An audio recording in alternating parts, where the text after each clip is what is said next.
Welcome to Global Village Show. Thank you for joining us. This is your host, Ahmed Kassem. We have two guests today, and we are very honored to have both of them, Mayor of Medicine Hat, Norm Bouchot, and Mayor of Brooks, Martin Shields. Welcome to Global Village, both of you. Thank you very much. Thank you, Ahmed. Could you please tell us, Martin, about the success story of Brooks the last couple of months? Well, I think what you've seen is the recovery from what happened with last fall with the lakeside situation. I think pretty well everybody knows the E. coli and the closing of the plant and what we went through. So I think what you see in the community is the rebound from that. JBS, the new company, is really committed to the community and to the packing industry. And so I think you see now the rebuilding of that particular industry, the cattle industry, the confidence in it, JBS saying that they're running at full capacity now. So I think that's the positive part of our community from last fall that you see. What was your first impression of JBS tour a couple of weeks ago? Very positive. They've communicated with us via first electronically and then in person. So we've met with the Canadian, the international ownership from the U.S. And local plant people. Had meetings with. They're available to meet with, and so there's lots of communication with myself, the Reeve of the county, and so we've had meetings, and it's been very good, positive communication. Thank you very much, Mr. Norm. In terms of Medicine Hat, what is the success story you can think of or a challenge of the last few months? It's been an unbelievable busy year, actually. We spent a lot of money, all within budget, which is actually very key for us. Yeah. You got to stay within the the bag of money that we have, otherwise taxes go up. Yeah. But a lot of it last night, for one, we just finally approved moving ahead with the Regional Event Center, which is about a 61.4 million investment. That'll be a new arena, but also for different types of event. Okay. A lot of negotiation went into that, but we are actually, if you look at the overpass at Dunmore, which is actually a provincial government initiative, and that's where they have to pay for it, it's probably close to $20 million investment. Okay. My part in there was for several years, I went to Edmonton, I don't know how many times, to say we've got to do something because for safety procedure we have to do something. But there's all kinds of construction. If I was to give you the list, I'm going to take all your show here, but we've invested a lot of money. We're moving ahead on different parts of the city, which we're falling behind. And so that's the important thing. So safety first, one, and secondly, make sure that we have programs and also money invested for for the quality of life of our citizens, and that's what we've done. Okay, Mr. Mayor, been civic election this year. Would you be think of running as a mayor again to the beautiful city of Brooks? Yeah, absolutely. I announced months ago that I would be letting my name stand and running again. It's a great community, and I've been proud to be the mayor of it, and I would like to continue, and if the citizens so chose that route for me, I would be very pleased to do it again. And we are very honored to have you. Thank you, sir. Are you thinking of running again the election, Mr. Mayor? First of all, Martin's done a good job. We have a good relationship with different things. A lot of people that live here actually work in Brooks with different jobs, stuff like that. So I'm glad you're running again, actually. Yes, the intention is once you're into the business of dealing with, I've been doing this for 42 years, working for others. You either like it or you hate it, because sometimes there's complaints coming in, sometimes they're not justified as people, but there's a few things that you always have to consider when you run. One is your health. That you have to make sure because you need energy. Yeah. Right now my health is good. I went through a process last year and really good. Second thing is you got to make sure your family's behind you, because if you're going to do it alone and you're fighting when you go back home because it takes a lot of your time, and that support is there, so we're a go. And you took some time off to rest, and you look like very energetic. So the riding is keep changing in our area for the federal ridings. Now the new riding will be Count of Newell all the way to the Strathmore on those area. Well, one of the things, when we went through this process, we very much supported and wrote letters in support of staying with Medicine Hat. Yeah. our closest city neighbor, and we have a good relationship with Medicine Hat. So we would have preferred to stay in the riding we were at. Yeah. So we lost that battle. Yeah. So we're now in a completely new riding that's Tabor to the south, Brooks up to Strathmore, excludes the county of Vulcan on the other side of the river, right up to the Calgary city boundary. Wow. And then north to Rocky View, Nehill counties. So it's a very, very large riding. So it's going to be very different, something new that we'll be organizing with. Well, one of the rumors you might be interested to throw your hat into the ring of that election of 2014 if that happens, because we don't have any new MP in the area. I think it will be a new person since we don't have an MP in the area. At this point, there will be a new MP in a couple of years, but my focus is the city of Brooks and running for the mayor of Brooks. That's what my focus is. When people talk about names, I think we would really like to have somebody from the county of Newell as our MP, and we'll be working to find a good candidate to do that. There you go. Thank you very much, and I think we have a very great people who can fill the shoes. Right. Mr. Mayor, are you planning to rerun again the same election of federal if that happens due time? First of all, the election won't be in 2014, it'll be in 2015. Internal election of the MPs of the Conservative. Yes, so that will be in 2015. So another 2 years to go, actually, not just 1 year. Okay. So you don't know. I don't know. You know, it all depends who approaches me. Am I willing to do it and stuff like this? This is a constitutional right of any Canadian citizens that you can run for office at any level, whether it's municipal level, provincial level, or federal level. Right now, I'm not looking at this. My head is full, my plate is full for all the things I've got to do here, and that's what we're going to do. And I'll do the best job possible. So we'll see what happens, though. You never know. It all depends, too, if you have a good relationship with the other levels of government.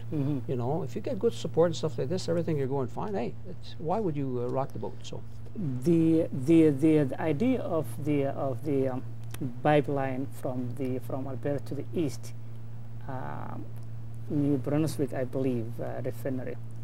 Would that create jobs if that would be alternative for Alberta oil? You think, both of you? Oh, for sure. I mean, anytime you have pipelines, look at all the welders, the transport companies. These people have to stay somewhere. They have to eat. You know, there's a lot of domino effect to creating jobs in the local market. So whether they're going down south with Keystone or going east or going west, I mean, we haven't given up on this one here because this is the best route for Asia. So any one of them means a lot of jobs, means a lot of influx of economic development for our area. I think we both would benefit greatly for this. You know, Alberta's landlocked. And the U.S. is looking for a policy of self-sufficiency in energy, and they're one of our biggest customers. We need other markets. So oil and gas in the southeast sector is an important industry for us. Those prices have been driven down by gas more recently, but still, natural gas and oil in this region is an important driving factor for our communities. And so be able to market the product from here, we need those accesses because we're landlocked and we need pipeline access to other parts of the world. Walking clinic that is coming from the government of Alberta now, would that be something might help in the medical aspect of these clinics if that is what Alberta government is used to continue now? You're talking about family care centers, which actually, it's not proven yet. We don't know that. We have some clinics now where people actually can go and walk in. The reality, though, is people want a family physician. They want a family doctor so that they have their files. They know the kids as they grow up. They know maybe the parents and they have the history. The issue with this and how important it is you have to find out if you have a problem early in order to solve your medical problem. If you wait too long because you don't have a family doctor, and some of them don't really want to go to emergency, for example, then what happens is you fall behind. And if you wait too long, you look at cancer, but you look at all kinds of other issues, whether it's diabetic problems, you want to catch this early. So family physician are still a key element, and that's what people really want. So will the family care center serve that purpose? Better maybe than not having nobody, but family physician is probably still key for residents of Alberta. And that's well said. And I think the family care clinic is the opportunity we have now, as the government said, here's some locations in the province they believe it might be. So for that expression of interest that now is going in, that's where you can take a look and see. I mean, the doctors will tell you they need more family doctors. If this provides, exactly like you say, more family physicians in the community to work with families, then the docs would support it as well. And they're a key piece to this. If they're not part of the family care clinics in our community or support it, it's not going to happen. So it's a partnership thing that we can now look at. But yeah, it's not proven, but the opportunity is there to look at it. Well, I would like also take the opportunity to thank you for the Alberta Health Card, which is now back to Brooks and County of Mule after so long. People were suffering of sending their applications to Edmonton. Some of them don't even know where to send. But thank God, with a lot of effort led by you, Mr. Mayor, I think the Alberta Health Card is back in our community, and a lot of people are very happy, and now they have the Alberta Health Card, or some of them are filling their applications and dropping off to the register office. Yeah, there's just sometimes, you know, somebody makes a small decision and the most vulnerable people in our community are at risk. And so when sometimes a little decision, you know, when you hear about it, then you can work on it to try to help that situation. Yeah, you need to do that. Thank you. The cutting of the funding from provincial point of view, just to balance the budget, which they have every right to balance the budget, so the next generation won't suffer. Would that affect that cutting the funding to many projects in Medicine Hat, together with the federal funding cut, the day-to-day operations of Medicine Hat? Well, let me explain this very quickly.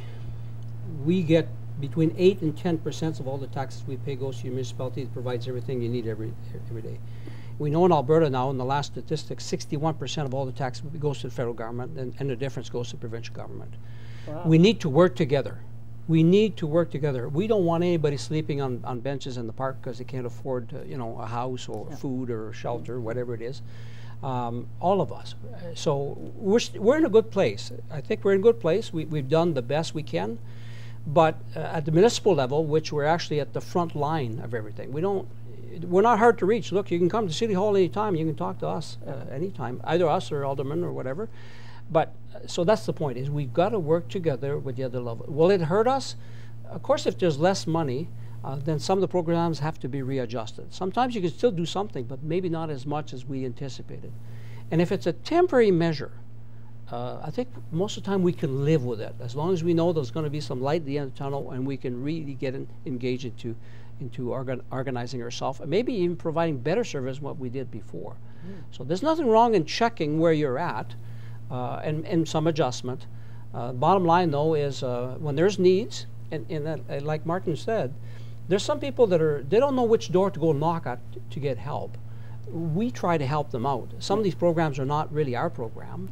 A lot of them for health and stuff like this are the provincial government. But we need help from the other levels of government who have a lot more tax base than we do, to maybe give us a little bit more better playing field, if you want, to provide service on the local. Only one taxpayer here. They contribute at the municipal level, provincial and federal level.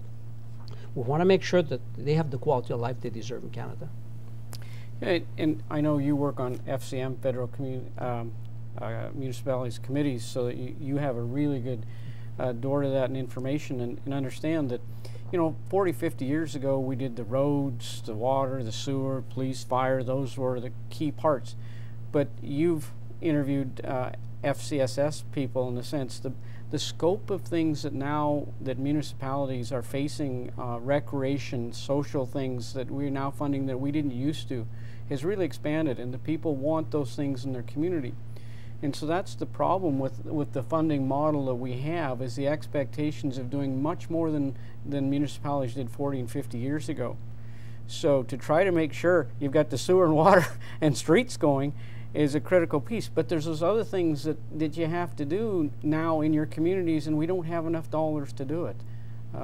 It's a struggle, and I absolutely agree. There's one taxpayer, but we're looking for a different split with the province and the federal government on that. So you had an experience, it was just a temporary experience in Brooks where all of a sudden people are out of jobs, and some of them, you know, couldn't qualify for unemployment insurance, stuff like that. You scramble. Yeah. Now, can you imagine if it was a long period of time, longer than what you had?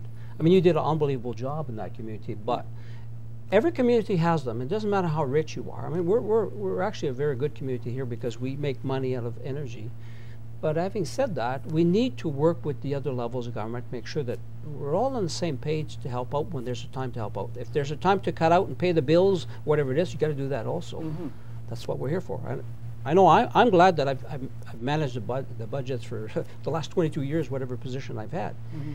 But it's not easy, especially when you take on other responsibilities. Whoops, you hadn't planned for it. You've got to help out a little bit more there.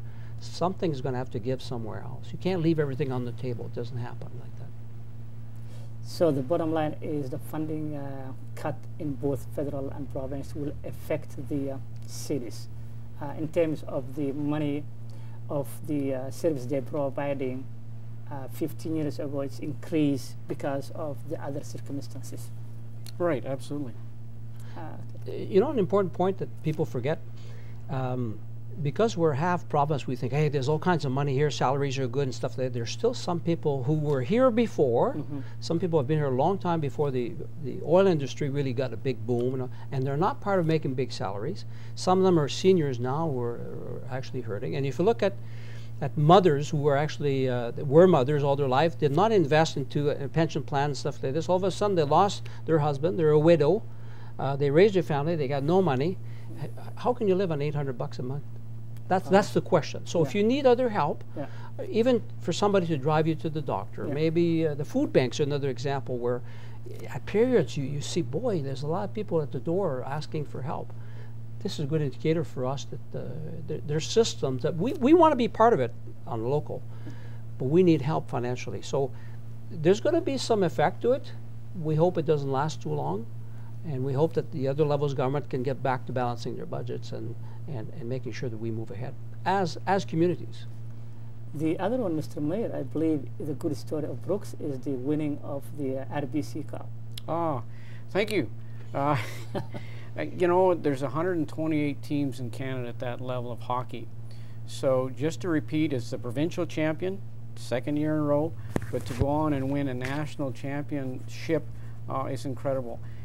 You know, for the community, it's positive, but it was a tremendous group of young men. And I think as of today, I think 10 to 12 of them have accepted scholarships to universities. Mm-hmm. They're focused. They're super young men, and we're really a positive influence in our community.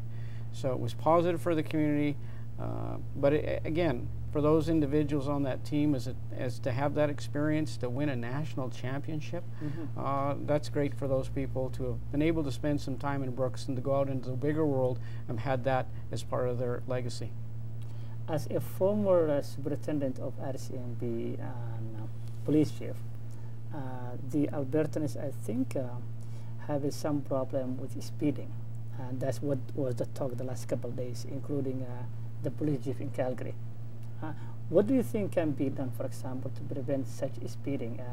Taking the license away, taking the car away, because one of the ideas is taking their car away if they speed over 50, the limit of that speed limit of the highway. There's a long list of things you can do to reduce speeding. Mm-hmm. Their problem in the large cities is you're overcrowded for your roads. Mm-hmm. When you've got over 1 million people living in Calgary, for example, and people are not slowing down. We know on number 2 highway, which is probably our worst highway when it comes to accidents. I lived in Innisfail for 3 years, and accidents of 30 cars and more in the same, because it starts in domino effects. Anything from speed bumps to, we have demerit points, for example. Every time you have a ticket or whatever it is, you lose it. Stricter enforcement. This is why the sheriffs get on board for the major highways in the province to help out the RCMP, because there wasn't enough RCMP in the traffic. There's different things, everything from speed bump, like I said, to education. And maybe there should be some more tests on some of them. If maybe you should lose your driver's license if the gap of speeding is higher than the speed limit that in the area you were caught. Mm-hmm. There's all kinds of things. So everybody can have their own opinions. It's whatever the provincial government will support. One of the other issues that we have in the area, Mr. Mayor, is overlapping of projects of some of the organizations. For example, you have too many ESL classes, too many other projects that will overlap sometimes, and that will not beneficial to the public or the community, and that is seen as wasting some taxpayers' money, which can be allocated to some other important issues in the community. How do you think that can be coordinated? Well, I think the provincial government was attempting to address that, and maybe they did it in the wrong way when they said to the university and colleges, we don't need duplication. Yeah. Now, maybe they addressed that in the wrong way and should have talked to them first. But I think it's a similar thing on a much smaller scale in our community. We have a number of different funding agencies receiving money for ESL. And so I think one of the things that I would be interested in is trying to coordinate a little bit more, maybe locating, co-locating, doing some things that would increase the efficiency. And for the ESL person, that's the biggest thing, that for economic growth is to have that person learn English. And that's what we want the people to quickly as possible to learn English. So if there's any way to coordinate that funding and the people accessing ESL instruction in a more coordinated way and using the dollars more efficiently, that's something I would work at. Both of you have been traveling through the world. What is the importance of diversity in 21st century? More than ever before. Our communications are instant with the internet. Our travels are fast and furious. You've got more airline companies than ever before. We've learned a lot from other countries. Being a new country, if you compare it to some other continents and certainly some other cities, immigrants have built us. And it wasn't the First Nation. The First Nation were really focused on food from year to year. So, you know what? We got lots of room left. There you go. Lots of room left. Okay. Well, absolutely. I mean, my understanding is we need 350,000 people in Canada to fill the jobs we've got. They're not going to all live in Edmonton and Calgary. They're going to be living in other parts of our province. And so, as you say, there's room, and they're starting to move out to other communities. And I think that's going to make us a very interesting place in the future. Thank you very much to both Mayor Martin Schulz and Mr. Mayor Aaron Bouchon. This was an honor to have both of you again, as always, and we hope to see you next time. Thank you, sir. Thank you, Ahmed. Thank you to all the listeners also about and following you. I mean, it's important that the information gets around for everything that you do. Thank you. Thank you very much. And one of the basic of the Global Village show in Medicine Hat is to link as a region from Brooks County of Newell all the way to Medicine Hat, which is, you call it the gas city of Alberta, and beautiful people and a great city anyway, with a great mayor. You haven't paid me that to say, but I'm just saying that's the fact. Yeah. This is your host Ahmed Kassem of Global Village Show, and we hope you will join us next time, same time. This is where the East meets the West. Until then, have a great day. God bless you, and God bless Canada.